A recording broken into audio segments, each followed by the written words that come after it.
You don't need a massive investment to make your room look pro YouTube on camera. People love to flex their expensive room setups. The $3,000 PC, the Nano Leaf panels, the distinct lack of sunlight. It's a status symbol. But the truth is simple. You don't need money. You need creativity. Actually, I'll go a step further. Money often ruins creativity, meaning if you have too much of it, you become comfortable and lose the edge. I used to think you needed €1,000 budget and a perfect studio to make something look cool. And then I built this glowing custom sign for less than €20 and everything changed in my mind. Today, I'm going to show you exactly how to build this custom studio light. But while we build it, I want to talk about why the best art in history, from movies to music, was usually made by people who were broke. Let's get to work. So here's everything you'd need. The total cost is under €20. Foam board or cardboard, free if you check your recycling bin. A cheap LED strip. You can find those on Amazon or a hardware store. Printed text or a Sharpie. A box cutter, glue or tape. And that's it. No 3D printer, no laser cutter, no overpriced gear. No, absolutely not. Why these materials, you ask? Because they're limited. There is a concept in psychology that's called the path of least resistance. If you have $1 million, the path of least resistance is to buy a solution. If you have $20, the path of least resistance is to invent a solution. So this was my solution to embark into the YouTube adventure without breaking the bank. Think about Robert Rodriguez, one of the best DIY filmmakers on the planet. In 1992, he made the movie Mariachi. He didn't have a big studio back in. He had $7,000. He used a wheelchair instead of a camera dolly.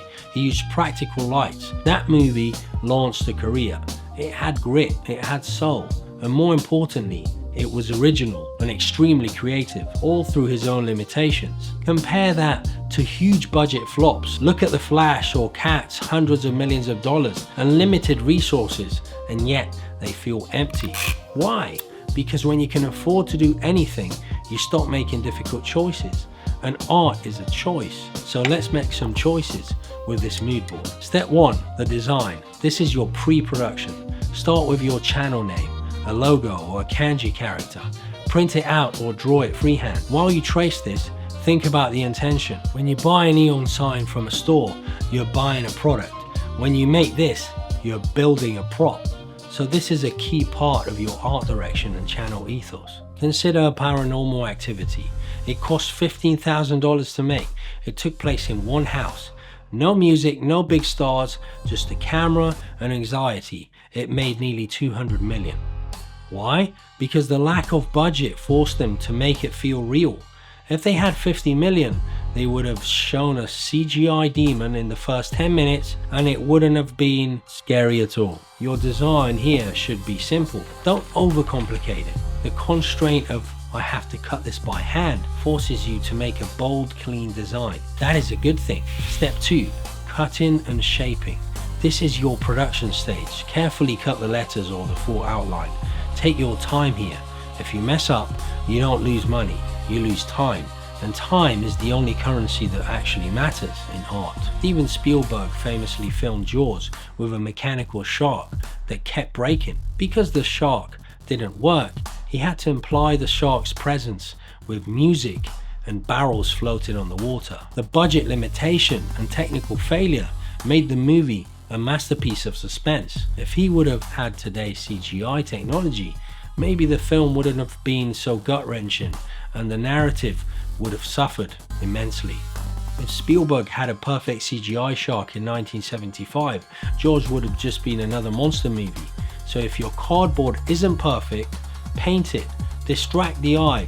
If you want a perfectly assembled sign, go on Temu and you might find some for double the price, and maybe it won't last as long. Step 3, the electronics, the VFX.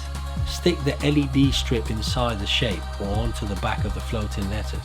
Make sure the battery pack is hidden but easy to reach. Nobody wants to see cables hanging off the LED sign. These give away the effect, and in VFX, you don't want the magic to be figured out. This is where the magic happens.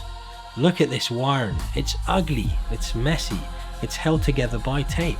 But guess what? The audience only sees the light. Disney's John Carter cost over $250 million. They spent so much money on visual perfection that they forgot to make us care about the character. It lost $200 million. And you had a beautifully boring art direction masterpiece that had no soul. The Blair Witch Project cost $60,000 total. They used cheap camcorders, the lighting was literal flashlights, but the characters took us on a journey and we cared about what happened to them. It garnered $250 million. That is impressive. Look at that glow. That doesn't look like 20 euros. That looks like an atmosphere. When you buy gear, you appreciate the purchase. But when you build gear, you appreciate the physics of light. You understand how it works because you struggled with it. The same way food tastes better when you cook it yourself, because the hardship adds value to the end result. Mount it with double-sided tape or hang it on a nail.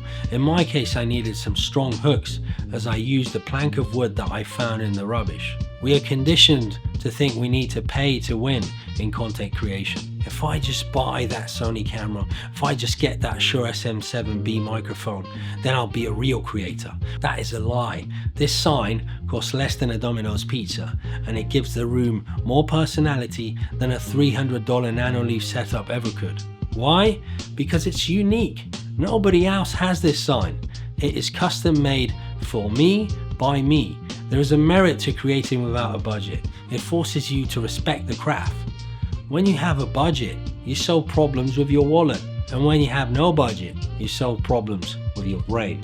Kevin Smith maxed out his credit cards to make Clerks in the convenience store. He filmed at night because he couldn't afford a set. That limitation defined the aesthetic of a generation. So don't wait for the budget. Don't wait for the sponsorship. Don't wait until you can afford the perfect setup. Grab some cardboard or mood board, grab some glue and make something that didn't exist yesterday. And what about you? Do you think DIY filmmaking and life hacking is the way to go?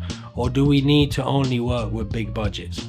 Maybe we should have a mix of both. Drop your ideas below. I will answer all comments. And remember, your creativity is your greatest tool. Your wallet is the least interesting thing about you. Use your head, not your credit card. I hope you enjoyed this video. And if you did, give it a thumbs up. And you can also subscribe to my channel to help me make more of these videos in the future. And also, you can check this video here, where I talk about the 10 lessons I learned from 10 movies I love. And I'm sure some of them you will love as well. So that's a wrap for this one, but I'll see you in the next one.